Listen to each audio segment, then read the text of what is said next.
Any thoughts on the three body problem opening scene? Not sure if you watched the whole episode, but I remember saying you started it. Netflix's three body problem draws fire in China, praise from U.S. conservatives.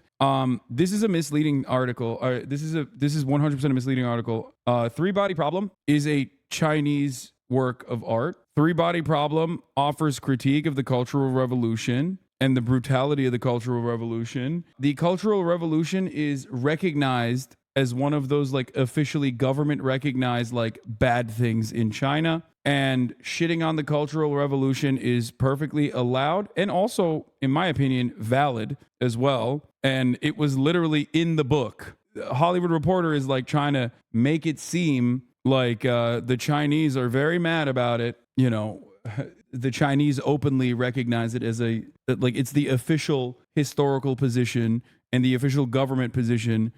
You can shit on the Cultural Revolution and its failures. The Cultural Revolution was perfect. Stop being a RevCom neo-lib baby. Saying the Cultural Revolution is a parallel to cancel culture is crazy. I mean, is it though? Is it actually crazy? Because like Cultural Revolution is what conservatives think cancel culture is actually doing the United States of America. But like it kind of is. Dude, listen, even the biggest dick riders of China will watch that scene and go, it's valid. There's truth to this. I think that it did a justice. That's my take on it. Obviously, it's like a Chinese sci-fi. From what I understand, it's written also by a theoretical physicist in China. So like it actually has like decent science in it. This is what I've heard. And that they're pretty stoked that like a great Chinese sci-fi is like now making waves in the Western world. But who's currently attacking? This is also a great take. Who's currently attacking academics and burning books in the U.S.? It's the conservatives. Yes. If there's one group that is unironically doing something akin to Cultural Revolution shit, it's not like we haven't reached the public flogging version of this. However, I will say that like it is definitely conservatives in this country that are infinitely closer to doing Cultural Revolution dynamics than anything else. I do think that it's a little corny. That's my three body problem. I think the dialogue is like fucking horned up, dude. And I don't know if it's because it's like hard to translate from Chinese or something. I don't know. It is super corned up, like so fucking corny. And I don't know if that's like because they made it for the West and they made it corny for the West or something, or if it was just like it was not a good translation. Because it does happen sometimes, like with anime too. A lot of people love the book.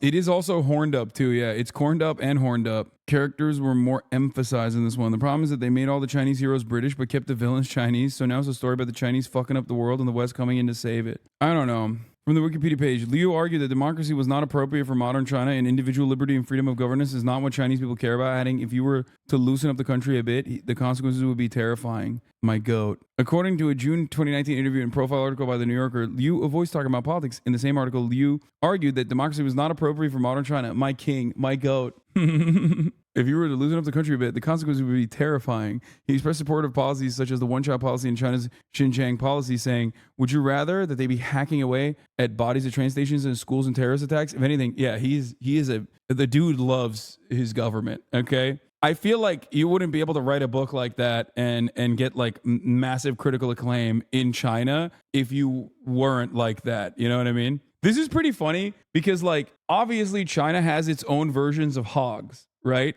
And we have it in America as well. It's the same principle behind like people at Hollywood booing fucking Michael Moore. From the American sensibilities, they look at like his critiques of the Cultural Revolution, which are in the book, and they don't recognize that like the Chinese government allows that, right? That is like that is appropriate to say. So they think, oh my God, this guy's like fucking totally like anti-China, right? Like they all love the Cultural Revolution there. Obviously, duh. They all love Mao. They all love the Cultural Revolution. And it's not more complicated or nuanced than that. They forget that like the author, if they knew a little bit, they would recognize that like in order for the author to be able to write a book like this and to have critical acclaim and to be successful in China, he probably is only tackling concepts with critique that is like allowed, that is permissible, and two, probably a major dick rider of the Chinese government very publicly. Mao is their George Washington. Tell me they don't love the Cultural Revolution like Americans love the American Revolution? No, they don't. Mao is their George Washington, but no, they are.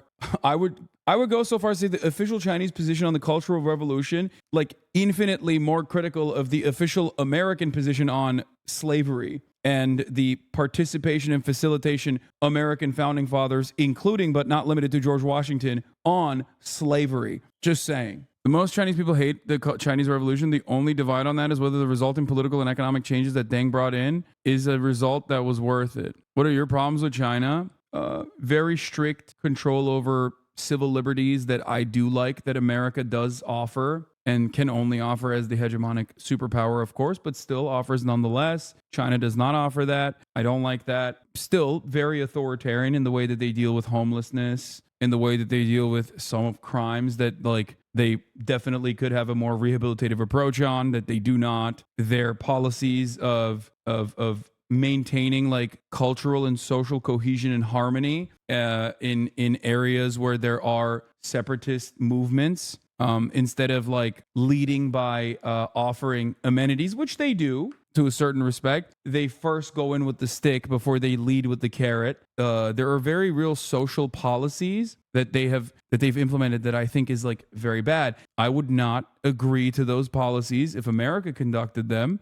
So, of course, I'm not going to agree to those policies when China conducts them. This is the most you've criticized China in forever. Australian hogs have nothing, are really rubbing off on you. I think China, on the other hand, still presents a beacon of prosperity in many respects. It is phenomenally developed with all of the circumstances that with its starting point and where it is now is incredible. It is incredible. I wish that we would look to that and go, fuck, why don't we do that here in the United States of America? I think that our involvement in trying to maintain our hegemonic power in the South China Sea, arming all of our allies in that region, nuclearizing fucking Australia with the submarines and everything else like that is very stupid. It's unproductive. It's killing us because it just like shifts our efforts and focus onto a new front, a new Cold War. Fucking idiotic. Not only that, but also on top of that, it is a different situation than the Cold War because our trade relations with the USSR were not the same during the Cold War as it is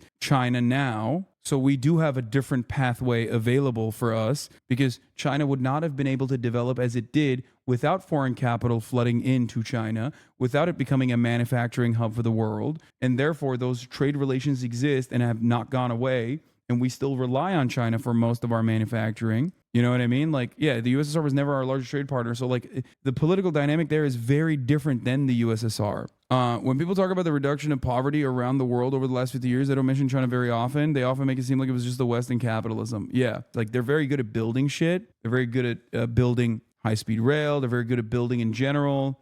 Another minus, they ban all the Western apps. I mean, that part I don't even consider a minus, to be honest. Here's the question I have for you. Do you think that's a bad thing? I don't want it because I live in America and I do appreciate having like the freedom to look at whatever the fuck I want. But then I look at America and I'm like, damn, maybe it's not the best. Like I still value it. I value freedom of speech. Of course I do. But then I also think about how that works in practice in uplifting the most reactionary sentiment. And like, we literally complained the past 3 hours about how people have gotten more insane progressively. And then we're like, well, you know, but the Chinese don't have our apps. The same could be said about TikTok. Yes, I have said the same thing about TikTok. China has their own TikTok. It don't have the same shit that we see on TikTok. The difference there, of course, is that like Chinese prosperity over the past couple of decades has also like maintained a shit ton of confidence in the government. A lot of people misunderstand this reality. They think like, oh no, they're just like brutally suppressed and that's why they can't, like, they're lying to like Western pollsters and Western researchers. But like, no, man, they see the changes in their fucking immediate life. So they do have a level of confidence that their government is doing the right thing by them is unimaginable to the Western world. No one in the Western world literally has that same level of trust because why would they? Why should they? Our government works completely against our best interests openly, both privately, but also openly all the fucking time. My point is you can't get away with like authoritarianism of that sort, and it certainly is authoritarian like you do in China, without like a base level of trust in government. And that's a scary prospect for a lot of Westerners in general, One, because they cannot identify with that. Like they literally can't even identify with a world in which like they think that the government is like doing right by them in general and has their best interest in heart. But overall, the one thing you can't fucking fake, improvements to the material conditions of the broadest subsect of the population. When you do that, people are going to shut the fuck up and go, you know what? Things are pretty good.